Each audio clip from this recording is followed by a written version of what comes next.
Bem, dando continuidade, temos agora também o conceito de conexidade ou conectividade em vértices, definido como sendo capa de G, certo? Que representa o menor número de vértices cuja remoção vai tornar o grafo G desconexo ou reduzir a um grafo contendo apenas um vértice, tá? Então esse conceito ele é aplicado a grafos não direcionados e ele indica, tá, o quanto esse grafo ele é conexo. Além disso, temos também o conceito de conexidade ou conectividade em arestas. Tá? No caso das arestas, nós temos um lambda do G que representa o menor número de arestas que, se removidas, vão tornar o grafo desconexo. Então, observando essa figura, nós temos na subfigura 1 o grafo, tá? Nós temos um grafo G, e olhando aqui para as subfiguras 2 e 3, é possível ver, por exemplo, que aqui no segundo caso, simplesmente a remoção desse vértice vai tornar o grafo G desconexo. Por outro lado, se a gente também remover esses outros dois vértices, que eu vou chamar de x e y, o grafo resultante também vai se tornar desconexo. Mas o conceito de conexidade está relacionado ao número mínimo de vértices que, se removidos, vão tornar o grafo desconexo. Então, para esse exemplo, como a gente tem que esse vértice aqui, se removido, ele vai tornar o grafo desconexo, então a conexidade aqui em função dos vértices vai ser 1, tá? E de forma similar, a gente tem também a conexidade em função do número de arestas, e para esse mesmo exemplo, nós podemos observar que, se a gente remover essa aresta e essa aresta, o grafo ele vai se tornar desconexo também. Então nós temos que esse lambda de G aqui poderia ser 2. E observando, existem outras arestas que, se removidas, iriam tornar o grafo também desconexo.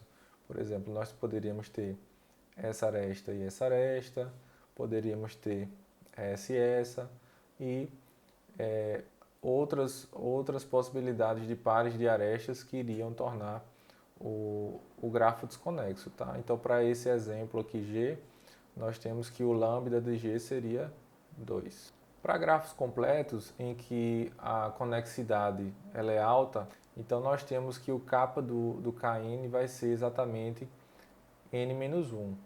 Então é necessário remover n-1 vértices de forma a tornar o grafo desconexo, certo? No caso do grafo ele não ser completo, então nós temos que o kappa de G ele vai ser limitado por n-2, tá? Visto que existe um par de vértices, V1 e V2, que não são adjacentes. Então, esse n-2 vai ser um limite superior para o kappa do G, tá? E isso para qualquer grafo diferente do grafo completo contendo n vértices, certo? E aí eu deixo como um exercício para você tentar mostrar esse limite superior é verdade, certo? Outra informação importante é que o menor grau em um grafo não direcionado, dado por delta de G, ele também vai ser um limite superior para o kappa do G, tá? Então, olhando para aquele nosso exemplo anterior, nós temos que o menor grau desse grafo é 2, tá? Então, o delta do G sendo igual a 2 vai ser o limite superior para o kappa de G. Para esse exemplo, o kappa de G foi 1, mas pode ser que em um outro grafo, onde o delta de G sendo igual a 2, seja necessário remover dois vértices para tornar o grafo desconexo. Você consegue pensar em algum exemplo que isso seria verdade? Fica também como um pequeno exercício para você mentalizar e observar que isso daqui é verdade, certo? Outra definição relacionada à conexidade seria o de grafo K-conexo. Então, o grafo ele é dito K-conexo se somente se, para todo par de vértices do grafo, existirem ao menos K caminhos disjuntos, certo? E aí, da definição de caminho disjunto, vão ser os caminhos que não possuírem arestas em comum. Então, por exemplo, aqui nós temos nessas subfiguras 2, 3 e 4 exemplos de caminhos conectando o vértice 1 aqui a um vértice 2, e esses caminhos não possuem arestas em comum, tá? Então nós temos aqui alguns exemplos de grafos, nesse caso um conexo, dois conexo e três conexo, e propriedades relativas ao conceito de grafo K-conexo. Então para todo grafo K-conexo nós temos que o delta de G é um limite superior para o kappa de G, e temos também que o K desse conceito de K-conexo é também um limite superior para o kappa do G, certo? E fica também como um pequeno exercício para você pensar um pouco a respeito sobre essas propriedades. Tá? Essa primeira propriedade você já deve ter pensado um pouco sobre ela ou irá pensar posteriormente. E a segunda propriedade está relacionada a esse conceito de K-conexidade. Outro conceito relacionado à conexidade em grafos é o de aresta de articulação, que vai ser uma aresta cuja remoção ela torna o grafo desconexo. Nós temos na subfigura 1 um grafo, e para essa subfigura apenas uma aresta seria de articulação, que é justamente a aresta U1. Tá? Então, se a gente remover essa aresta U1, né, depois de fazer a rotulação, é possível perceber que o vértice 7 vai se tornar um vértice isolado e, consequentemente, o grafo passará a ser desconexo.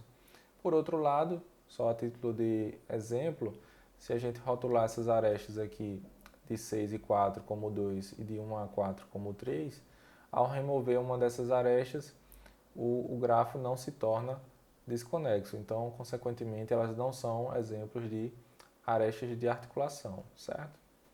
E temos também o conceito de vértice de articulação, que é similar ao conceito da aresta de articulação. No caso do vértice, vai ser o vértice cuja remoção vai resultar em um grafo desconexo.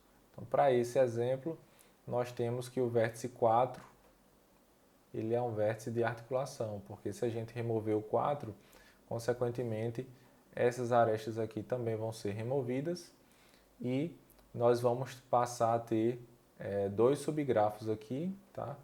E para esse caso vão ser também componentes conexas. Então nós temos aqui dois subgrafos resultantes da remoção do vértice 4 e para esse exemplo eles também são subgrafos maximais, tá? E por outro lado, a gente tem também, por exemplo, aqui o exemplo em 3, né, da remoção do vértice 2, mas que remover esse vértice não vai tornar esse grafo desconexo. Então, esse vértice não é um vértice de articulação.